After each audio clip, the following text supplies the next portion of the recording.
in every direction, divided into plots and squares, of various sizes and forms, by the varieties of cultivation, like a vast carpet of an irregular tessellated pattern, and varied in the color by a thousand hues of brown and green. Here and there vast forests extend, where countless thousands of trees, though ancient and venerable in form, stand in rows, mathematically arranged, as they were planted centuries ago. These are royal demesnes, and hunting grounds, and parks connected with the country palaces of the kings or the chateaux of the ancient nobility.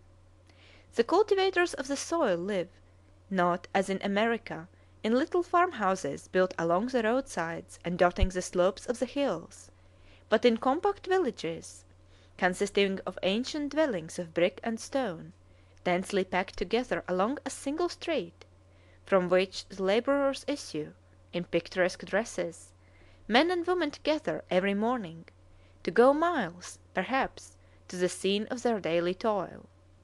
Except these villages and the occasional appearance of an ancient chateau, no habitations are seen. The country seems a vast solitude, teeming everywhere, however, with fertility and beauty.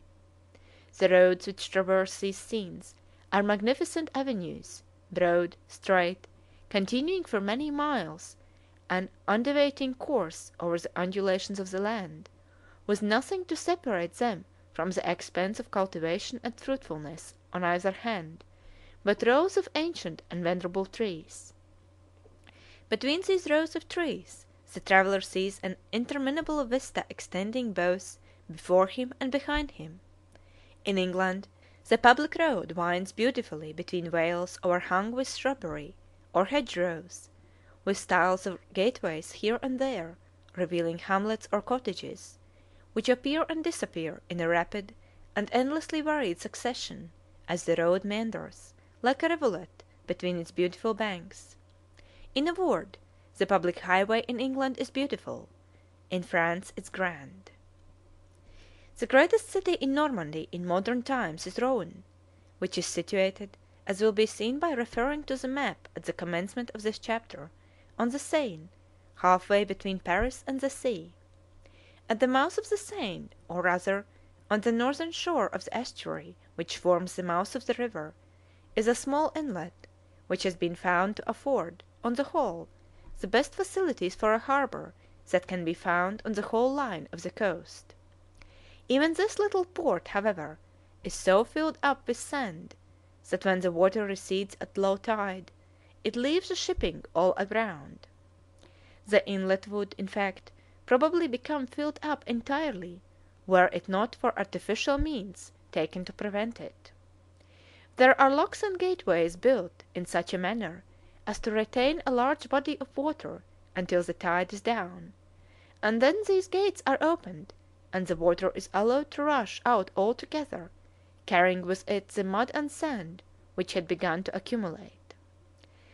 This haven, being on the whole the best and most commodious on the coast, was called the harbour, or as the French expressed it in their language, Le Havre, the word havre meaning harbour.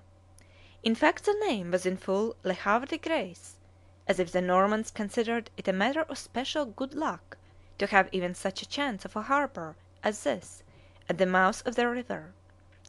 The English world have, however, dropped all except the principal word from this long phrase of designation, and call the port simply Havre. From Rollo the line of Dukes of Normandy continued in uninterrupted succession down to the time of William, a period about 150 years. The country increased all the time in wealth, in population, and in prosperity.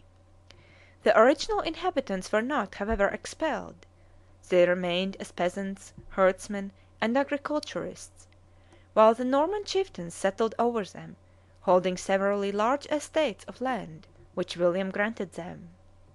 The races gradually became intermingled, though they continued for many centuries to evince the superior spirit and energy which was infused into the population by the Norman stock. In fact it is thought by many observers that that superiority continues to the present day. End of chapter 1.